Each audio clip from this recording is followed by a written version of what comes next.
प्रिय मित्रों, आप सबका सत्य वचन कार्यक्रम में मैं स्वागत करता हूं।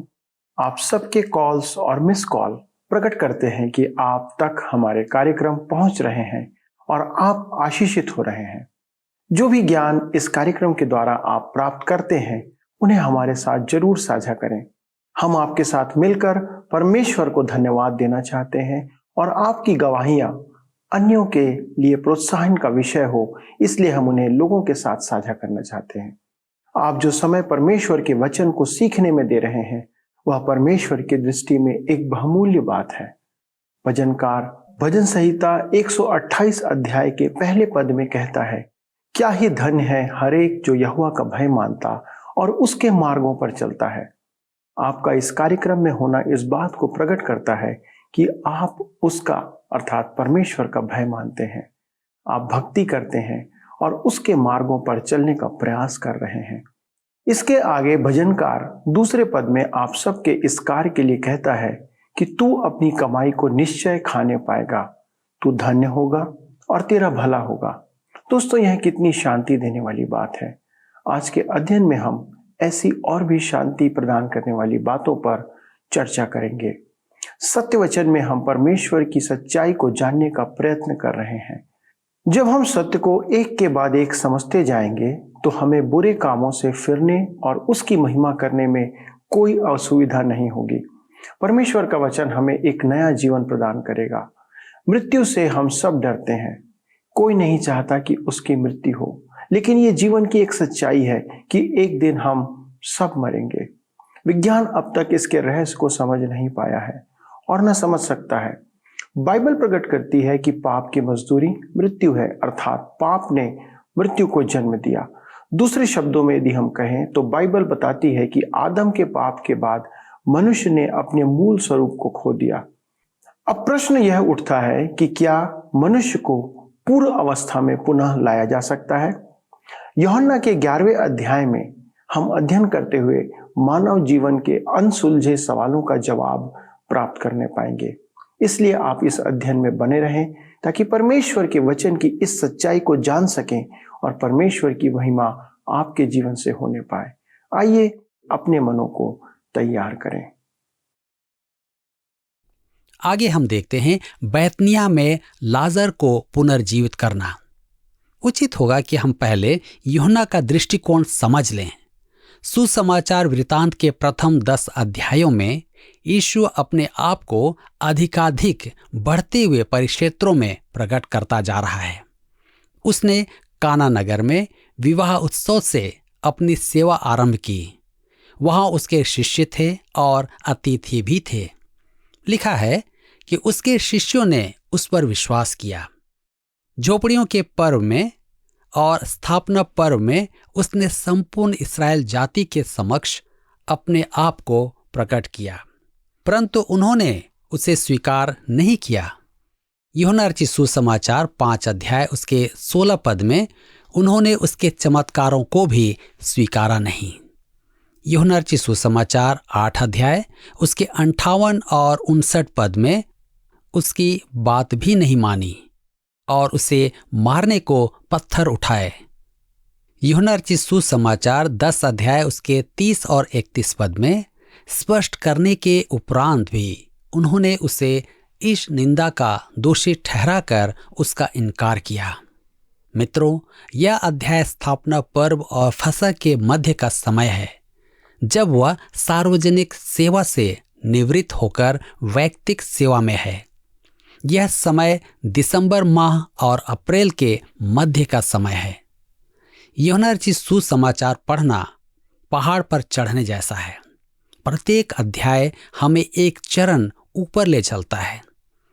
यूहन्ना सुसमाचार लिखने में अपने उद्देश्य को अध्याय 20 उसके 30 और 31 पद में व्यक्त करता है। यीशु ने और भी बहुत से चिन्ह चेलों के सामने दिखाए जो इस पुस्तक में लिखे नहीं गए, परंतु ये इसलिए लिखे गए हैं कि तुम विश्वास करो कि यीशु ही परमेश्वर का पुत्र मसीह है और विश्वास करके उसके नाम से जीवन पाओ। मित्रों, आदि में वचन था और वचन परमेश्वर के साथ था और वचन परमेश्वर था। यूहन्ना रचित सुसमाचार 1 अध्याय उसके 1 पद में हम इसे पाते हैं।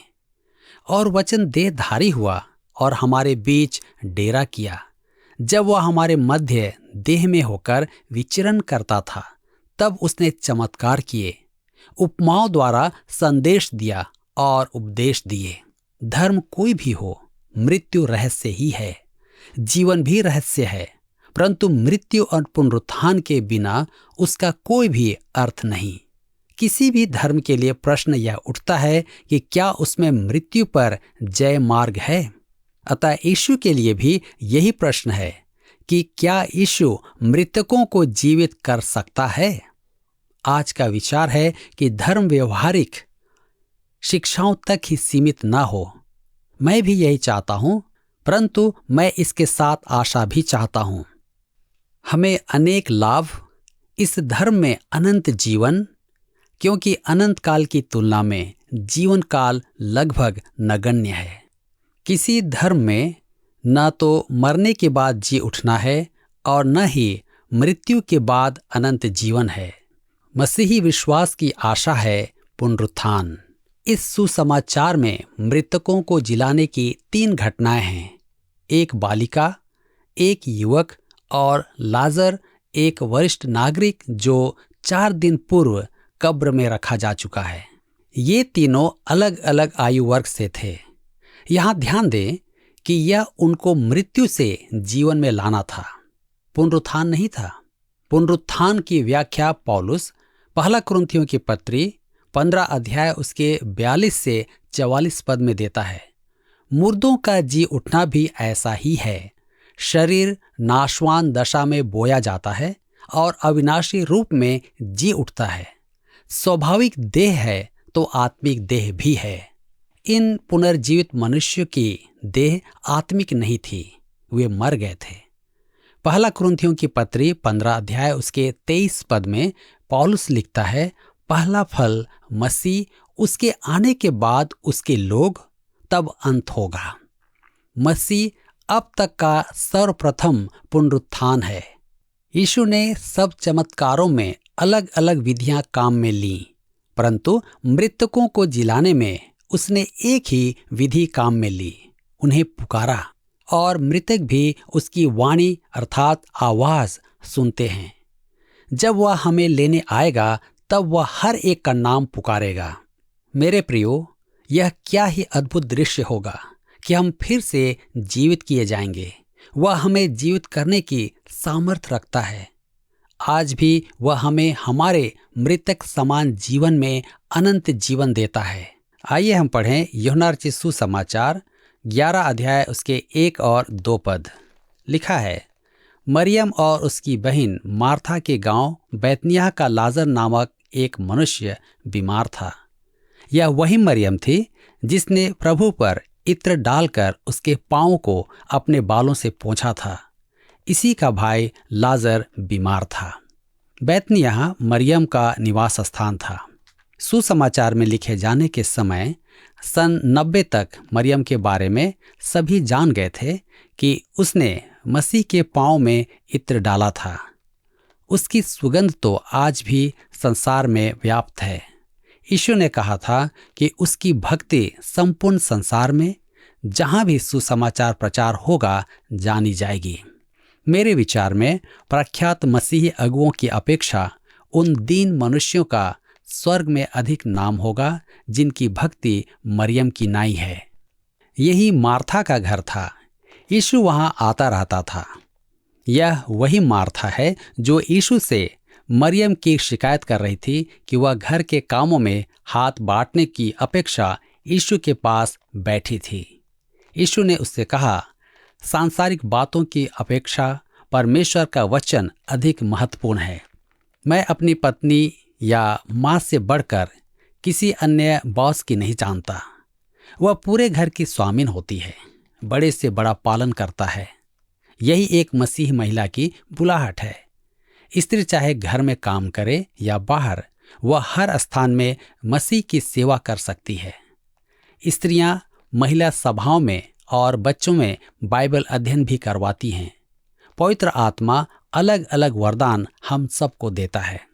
यूहन्ना रचित सुसमाचार 11 अध्याय उसके 3 पद में लिखा है, अतः उसकी बहनों ने उसे कहला भेजा, हे प्रभु, देख, जिससे तू प्रीति रखता है वह बीमार है। ये दीन जन हैं जो मसीह को बाध्य नहीं करते। इन स्त्रियों ने मसीह को सूचना दे दी थी कि लाजर बहुत बीमार है। शेष कार्य मसीह की इच्छा पर छोड़ दिया था। आज अनेक जन मसीह को आज्ञा देते हैं कि वह उनकी प्रार्थना के अनुसार किसी रोगी को चंगा करे। यीशु इस प्रकार काम नहीं करता है। मरियम और मार्था अपने प्रभु को जानती थी, अतः उन्होंने केवल इतना ही कहा, हे प्रभु, देख, जिससे तू प्रीति रखता है वह बीमार है।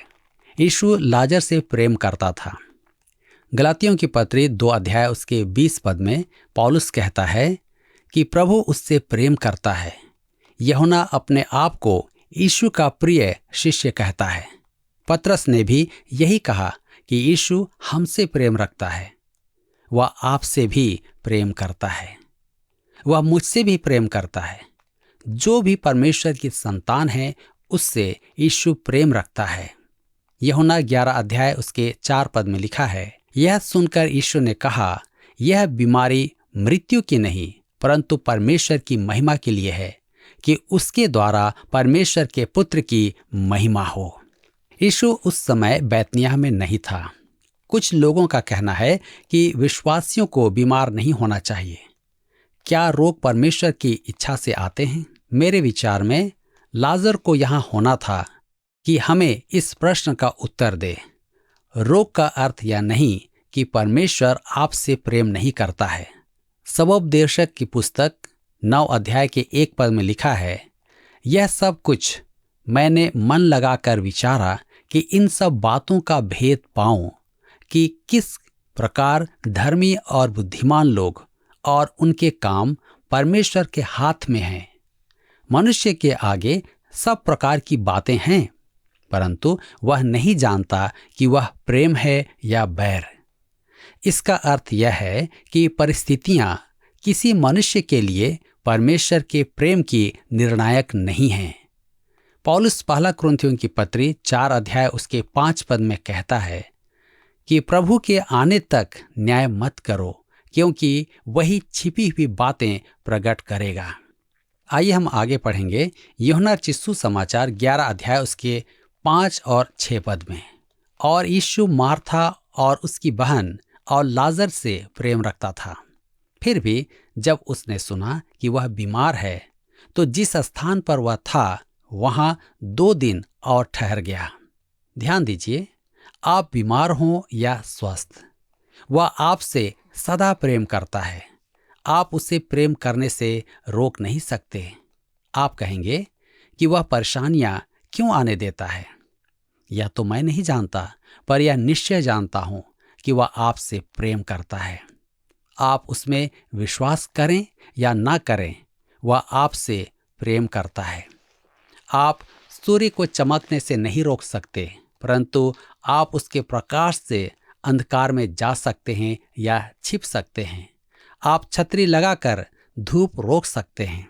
उसी तरह आप परमेश्वर के प्रेम को बाधित कर सकते हैं।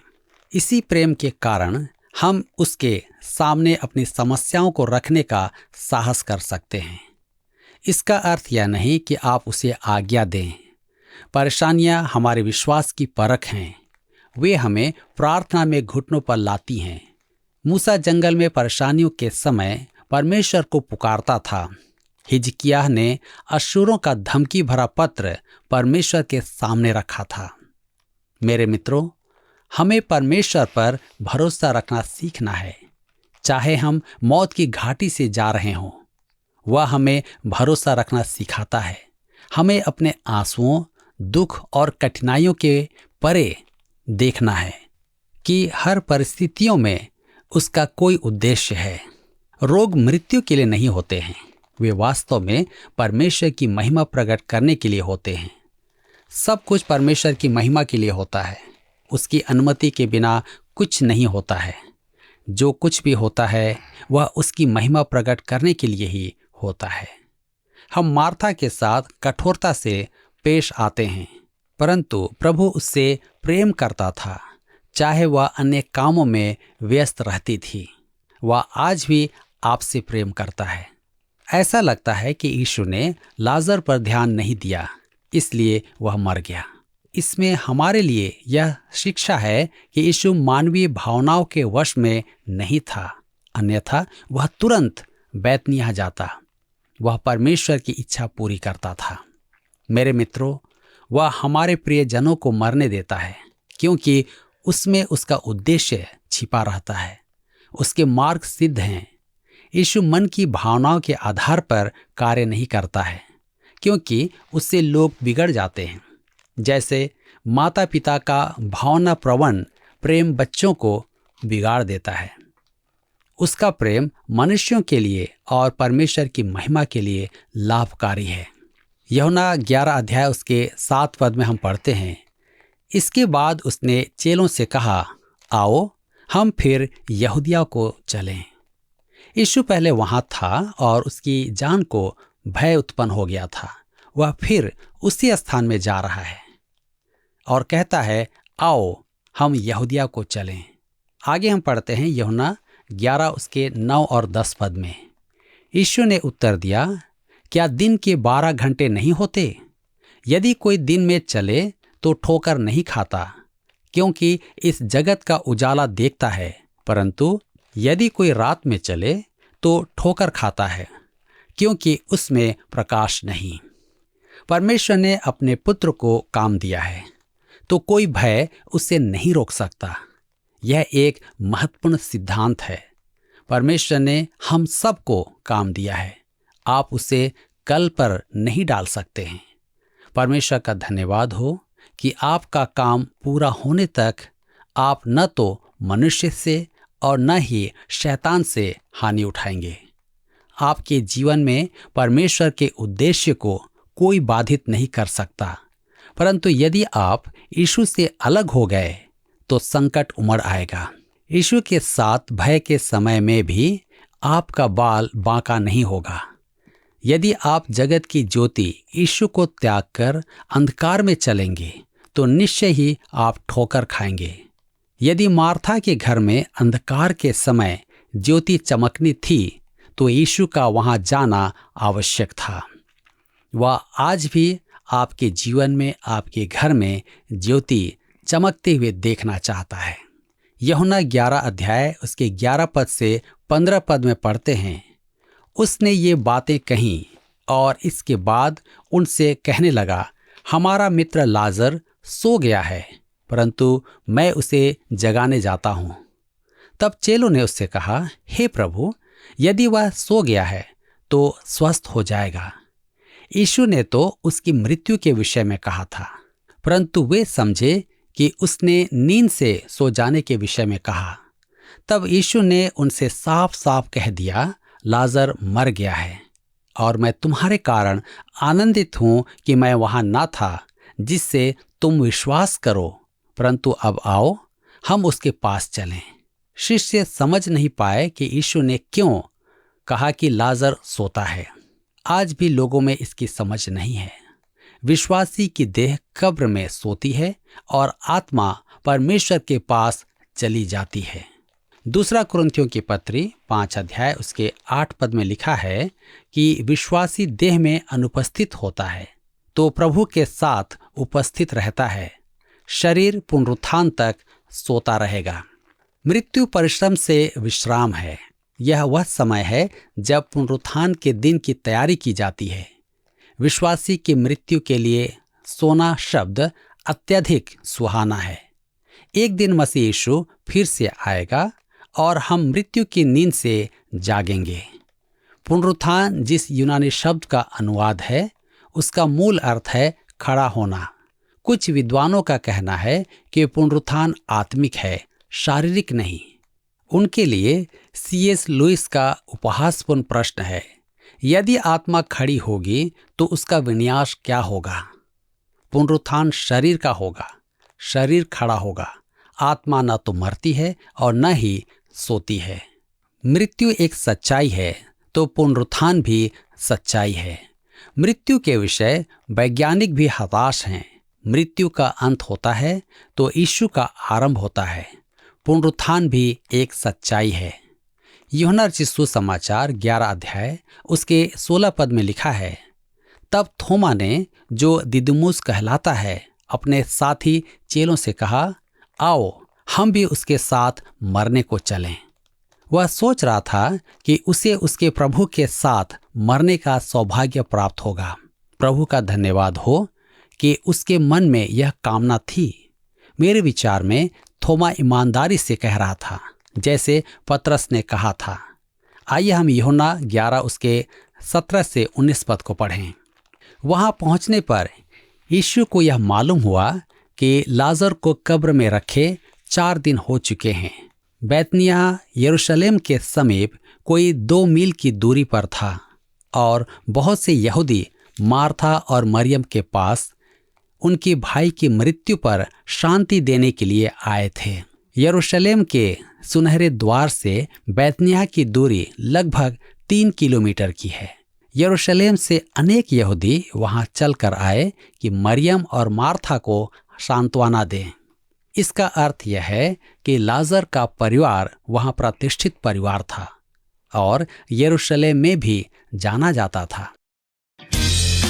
क्या आपको यह कार्यक्रम पसंद आया? अभी हमें एक मिस कॉल करें और आप अगले विजेता हो सकते हैं।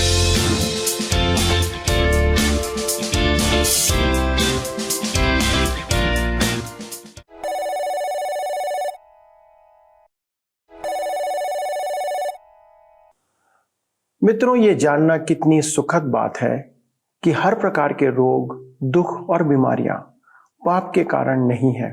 हाँ, मृत्यु और दुख पाप के परिणाम जरूर हैं, लेकिन कई बार परमेश्वर हमारे जीवन में इन बातों को इसलिए भी आने देता है कि उसके द्वारा परमेश्वर की महिमा हो। लाजर के संबंध में यीशु का यह कथन कितना सुखद है। यह बीमारी मृत्यु की नहीं, परंतु परमेश्वर की महिमा के लिए है कि उसके द्वारा परमेश्वर के पुत्र की महिमा हो। जो जीवित अवस्था में परमेश्वर प्रभु यीशु मसीह पर विश्वास करते हैं, उनके लिए मृत्यु नहीं है। ये नींद में सोने के समान है। ये परमेश्वर के वचन की सच्चाई है। मित्रों, एक दिन जो मसीह में विश्वास करते हैं, लाजर की तरह जी उठेंगे। यीशु इस कार्य के द्वारा अपने ईश्वरत्व को निरंतर प्रकट करते रहते हैं और हम उस पर विश्वास करें। वे यही चाहते हैं, मृत्यु के भय से नहीं, पर यीशु में जीवन पाने के आनंद से इस जीवन को हम जी सकें। इसलिए परमेश्वर का जीवन हमारे लिए सुरक्षित किया गया है, जो अनंत जीवन है। परमेश्वर के पास यीशु पर विश्वास करने वालों के लिए अनंत काल की योजना है, अर्थात कभी ना समाप्त होने वाली।